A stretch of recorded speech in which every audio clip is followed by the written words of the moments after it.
Hello guys, welcome back to the False Nines YouTube channel and welcome to my second save on this channel after releasing the first video of the Lazio save yesterday. Today I'm going to start a new one. I'm going to keep the manager, I'm going to keep the stats even though I will be managing a slightly lower profile team, but I'm going to use the same profile anyway. So the team I'm going to be for this save is not going to be Italy. As you can see, I've taken Italy off the list. I still have players loaded, but it's just I can't manage in that league. We're going to be managing in England for this save in the Championship. I decided I'm not going to go too low because I'm not that good with the lower league teams, and I've played as too many big teams on other games for ages, since like 2009. So I'm going to go to a team that is fairly local to me. I've got my hometown being as Maidstone. I'm not actually from Maidstone. I'd say my most local team in the Football League is probably Crawley. It takes about 45 minutes to get there by car from where I live. But this save, I'm going to play as Charlton Athletic. They're predicted to finish in 20th place this season. I believe they finished about 18th last year, something like that. They escaped relegation, which is okay for them. I think they finished about 18th, but I can't for the life of me remember. Professional status, national reputation. The nickname is the Addicts. This series is going to be called Addickted. Chairman loves the club with okay finances, a value of about 24.5 million, playing at the Valley, which holds about 27,000 fans, good training and youth facilities. Okay, managerial style. Okay, I'm going to keep that as it is, I think. Yeah, we'll keep that as it is, that's fine. Start playing. So, Charlton Athletic, so they're based in Greenwich in London, and they've never won the top flight league. I'm going to save this game. Oh God's sake, I did this last time. Charlton False 9. There we go, save that. So yeah, they never actually won the top flight league. They were runners up in 1937, and they have won the FA Cup. They were runners up in the FA Cup in 1946, and then the following year they went one better and they won the FA Cup. Though they've never played in European football, I don't think. Charlton haven't really been the same club since about 2005 or so, maybe. They haven't been in the Premier League since the 2006-2007 season, when they finished 19th ahead of Watford, who I believe got the lowest points ever in the Premier League. Just going to consult my notes. So the first time they went to the Premier League was in 1997-98. They won the playoffs. They drew 4-4 with Sunderland and then won 7-6 on penalties. And I remember that, and that was absolutely amazing. That was one of my early memories as a football fan. When I was about 7-8 years old was when I really started following football. And I remember watching that playoff match, and it was amazing. So they did get relegated after one season, unfortunately, but then they bounced straight back up in 2000. Their manager at that time was Alan Kirbishley, who was their manager for a good 10 years. He was a big spender, and he had them challenging for the Champions League at one point. They even found themselves top of the Premier League, only a couple of games into a season, but they were top. And they were challenging for the Champions League. This was when they had players like, they had Dean Kiley in goal, they had Scott Parker, Darren Bent, Matt Holland, Hariderson, people like that. So yeah, they were right up there. But then they sold Scott Parker to Chelsea, and they had a bit of a slump in form. That left them in 7th place. That was still their best finish since the 1950s, but still they almost got into Europe. They were very, very close. So Kirbishley left the club in 2006, and Ian Dowie took over. I'll speak a bit more about Dowie later because there's an interesting story with him and Crystal Palace. Dowie was sacked after only 12 games, and then Les Reed lasted even less time. I think he only lasted about 8 league games. Alan Pardew eventually took over, but it wasn't their season at all, and they were relegated, finishing 19th. So they spent a bit of time in the Championship, a couple of years there, but then it went from bad to worse. They went down to League One in 2009-2010, and then they were there for a couple of years. Their new manager became their former player Chris Powell, who was a player coach for a brief time. Then he became their full-time manager. 2011-2012, they came back up to the Championship before finishing 9th place. I think it was like 9th. And then they went down a bit again. I think they finished 18th last time. Yeah. So in that time in the Championship, they did go through a takeover with Duchatele, or however you say his name. I have no idea. He's also an owner of Standard Liège, and it kind of turned Charlton into a feeder club of sorts, because Standard Liège has become a parent club, and they have a couple of players that they have loaned from the Belgian team. So Chris Powell was sacked after they found themselves bottom in March 2013, and then they brought in Jose Riga, and he helped them survive. They finished 18th. But Riga was also disposed of. He ended up going to Blackpool, who went into administration. So I can't remember who the most recent manager is, but they're not in too bad a position in the Championship at the moment. I think they're in the top half.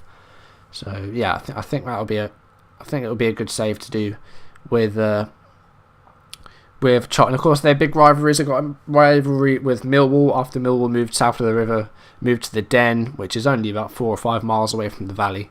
And then their biggest rivalry is with Crystal Palace, because they used to play their games at Selhurst Park because they had to leave the valley for safety reasons. That was a very unpopular decision with fans.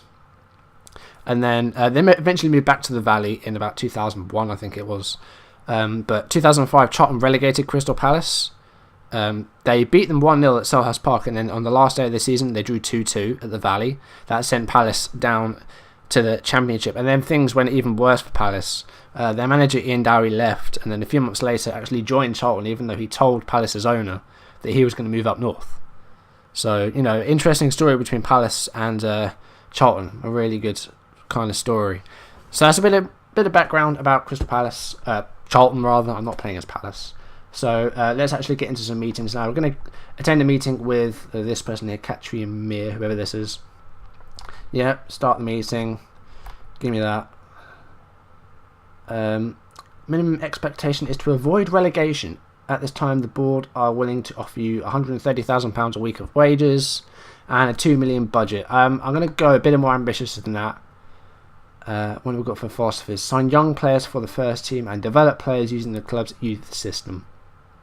We have good youth facilities, so I think that's something we need to look towards. And I think that's what I want to do with Charlton, is build up the team with some young homegrown players. So I'm happy to be judged on them. Yeah, I always meet the journalists, and then we'll have a meeting a bit later.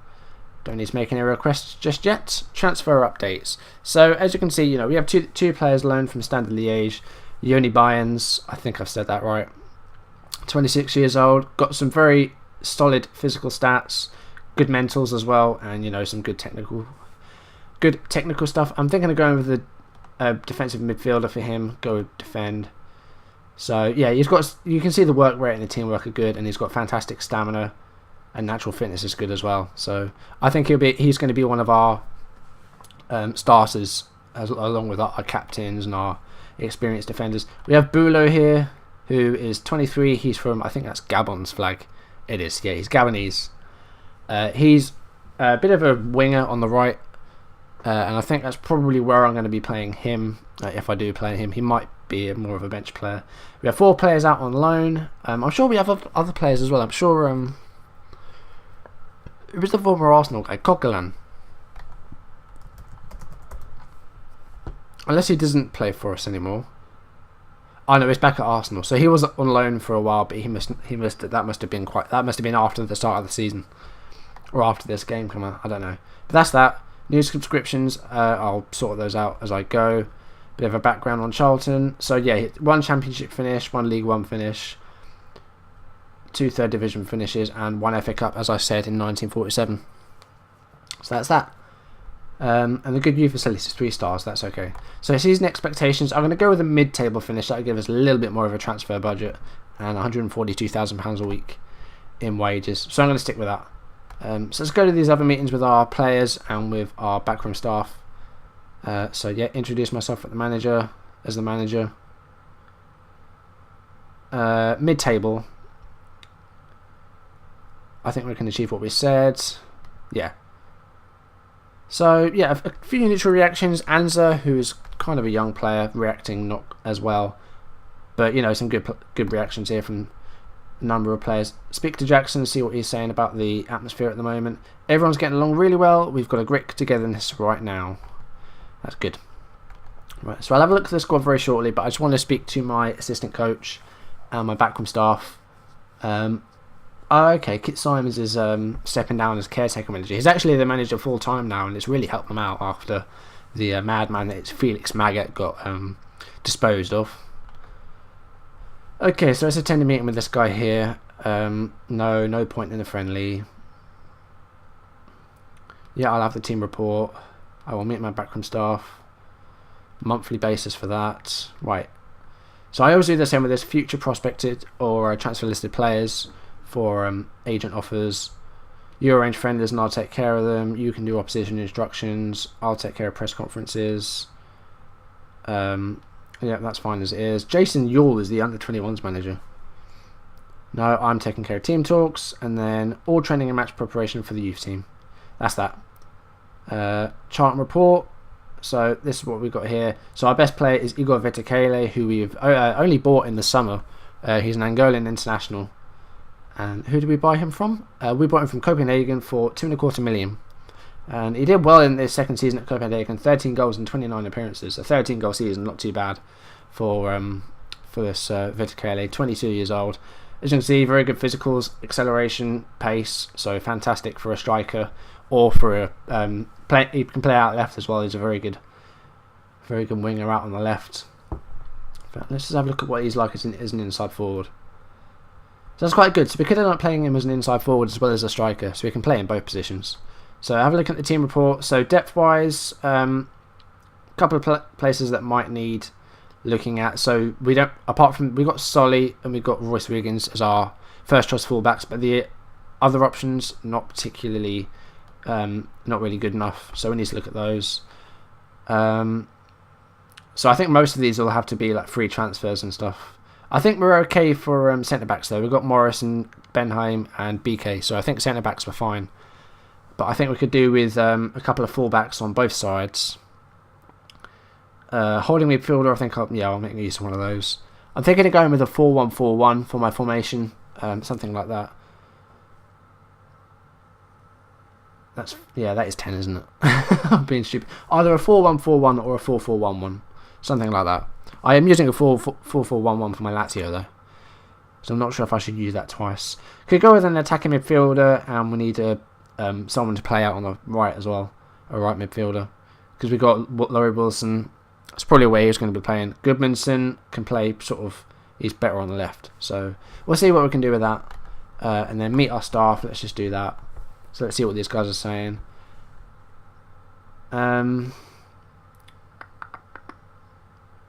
So Alan Kerbersley's been out of a job for God knows how long, isn't he? So we could actually approach him as a coach, Steve Harrison or Alex Gibson as well. So we do need someone for tactical advice. So I reckon that could be something we'll look at later. Free kicks will be taken by Johnny Jackson and Bulow. Johnny Jackson and Goodmanson. Yeah, and Byans. Yeah, that's fine. And we've got some youth prospects. Okay, don't think there's anything else we have to do. We actually have a friendly against Standard coming up, and they are our parent club, so that's why. So if they do come to us asking for players, we are pretty much obliged to give them to them. Training camp. So okay, so we have to name players for our training camp. Who is this being offered? Alexander Jacobson. Let's scout him and see if this says anything about him. 20 years old, 18 years old. He's 20 years old. Why did I say 18 years old? I don't know. 20 years old. So a couple of good physical stats, but some of them are just dreadful. So strength bad. Yeah, so this guy must be like a little beanpole. How tall is he? 5'9". So I don't know how often he hits the gym, but strength 4, natural fitness 5. He must just pig out all day. I don't know. But we've done a scout report on him. We probably won't get anything from him. And then meet the media. I'm going to have a look at our squad now and have a look at some of our key players. So, going by recommendation. So, Chris Solly will be our one of our leading players. He'll probably be playing as our right back. He can also play as a wing back. 23 years old. Got some very good mental stats if you look at those. 17 determination, good work rate and teamwork. Good stamina. So, yeah. Chris Solly will definitely be a staple on our team. Vetikele, as I said, will be a good striker. We've got Joe Gomez here. Only 17 years old, and these are fantastic stats for a 17-year-old. Look at these physicals. They're pretty good for a little teenager. So Gomez, hopefully can start a few games. He's a centre-back. He's not as good a bit further forward, unconvincing as a defensive midfielder. But Joe Gomez will probably get some games off the bench. Hopefully start a few games as well. But, he's definitely one for the future. Jordan Cousins, 20 years old. He is going to be our defensive midfielder. And he'll probably play in that role if Bynes isn't there, so he'll probably replace Bynes or something like that. Either that or move Bynes or Cousins further forward. But he's going to be good. Let's see what he's like here, ball winning midfielder. So not too bad, not very aggressive, so it's probably not the best for that. There's a new role here, roaming playmaker. I haven't seen this yet. Let's see if it says anything about that.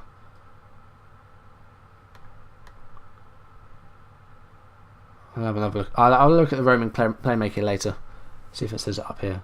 It's not going to tell me about it, is it? No. Okay, so there are some new roles. So have a look at midfield. Do we have any other new roles? Ramdota, no idea what that is. And wide playmakers now as well, which is kind of cool. Used to be just advanced playmakers out on the attacking left and right, but now we do have a wide playmaker, which is quite cool. Any other players? We've got Chukadin here, a target man. So if I do, so I'm going with the 4-4-1-1, but I might end up playing two strikers because you've got this guy as well. So we could go with a wide diamond, or just a straight 4-4-2, or a 4-1-3-2, something like that. I have no idea. Goodmanson, winger, he can play on the left as well. So I'll probably be playing Goodmanson on the left of our midfield, and then we'll have Verticale up front. Here's Bulo, one of our loanees from Stade Liège, plays on the right, which is probably where I'll play him. Nick Pope is a backup goalkeeper. It doesn't look too bad. He's uncapped for England, not even for the under-21s. But having a look at him for a goalkeeper, doesn't look too bad, and I think he can be an adequate backup for our other goalkeeper. Here he is, Stephen Henderson, 26 years old, Irish, played a few times for the under-21s, but he's uncapped for Ireland. So having a look at him as a goalkeeper, goalkeeping abilities are good, not very good with throwing, and his first touch isn't great. So there's a few things we could work on, and we could probably go for a better keeper soon, but we'll see what we can do with that. Here's Yoni Bynes, one of our key players, I think. Frank Musa. Here's Ben Haim, one of our most experienced players, 32 years old. We signed him from Stade Liège. How much did we pay for him? It was a free transfer actually from Stade Liège.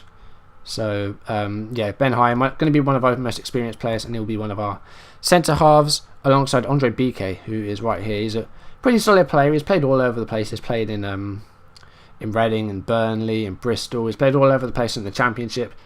Made a couple of appearances in the Premier League as well with Reading. So yeah, he was a pretty solid centre half. As for my other fullback, it'll probably be this guy here, Royce Wiggins.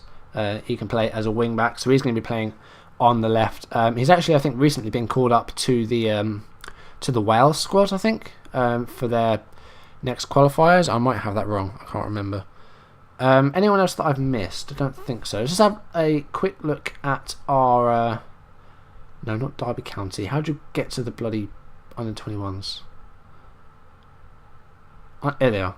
I'm still getting used to this. So look at our under-21s. So we've got a few prospects in here. So you've got Luke Nego here, who is on loan at wherever the hell that is, somewhere in Hungary. So we can't actually have him because he's out on loan. So to go to our filters and go and then take out people that aren't at the club. So there we go. So we've got a couple of good prospects here. We've got Tarek Holmes Denris, 18-year-old, contracted to Charlton. Doesn't look that good, to be honest, at the moment, but he's only 18, and these stats will improve with time. Single figures, that's not really good enough, so that's fine. And then Dimitar Mitov, 17-year-old goalkeeper. So a much younger goalkeeper if we do have troubles with injuries and the goalkeepers, but that very rarely happens to me. Touch wood. So let's go to a tactic now. Skip the creator. So my first 11. So we're gonna have Henderson in goal. Set my formation. We want a 4-1-4-1, don't we? What's this like? No, we don't want that. Asymmetric. 4 defender formations, 4-1-4-1. This is what we want, I think. So Henderson in goal. Okay, my right back, Chris Solly. Centre halves, Ben Haim and BK. Left back, Royce Wiggins. And then we'll have Yoni Bynes in that deep role. Out on the right, Goodmanson. In the middle, Johnny Jackson, and go with Cousins. On the left, Frank Musa, who is actually injured at the moment, sadly, and then Vetikele up front. So we could have someone to play on the. Actually, no, you probably want them switched around, and then Laurie Wilson on the right. I think that's probably going to be better at the moment with our injuries at the moment. So it's going to pick a bench for us. So yeah, pretty much everyone else left, and Frank Moose is the only person left that actually isn't in the squad. So we have a pretty good squad, and we could probably put some youth players in the bench as well. Try some of them out for our friendlies. So what sort of friends do we have? Most of these are in England, apart from that match against Standard Liège. There is actually in the Valley. So we've got Notts County, Luton, Preston, Welling. Where do Welling play? They're in the Vanarama Conference. So it's actually called the Vanarama Conference this time. It's not called the Skrill anymore. Our first championship game of the season is against Brentford, which is actually true to the actual fixtures. So I don't know if these are the same as they were in real life, because I know they're more or less the same, I think. I'm trying to think who did we play recently? We actually played Ipswich. They actually played Ipswich on Saturday. So these are actually the actual fixtures. So that's quite cool that they've done that. Right, let's save the game. I think that'll do it for today. So Thursday I will be putting my first live commentary up for this. Tomorrow will be my first live comment on Lazio. It took ages to get this set up because I've got my new microphone, and it was really, I was spending about 2 hours trying to work out why the hell it was so echoey. Turns out that I hadn't actually registered this microphone on Audacity, and I've registered the inbuilt microphone on my laptop, which is dreadful. So that's why it took so long. So it's now 9:30 at night, and I've just finished this, which is a pain.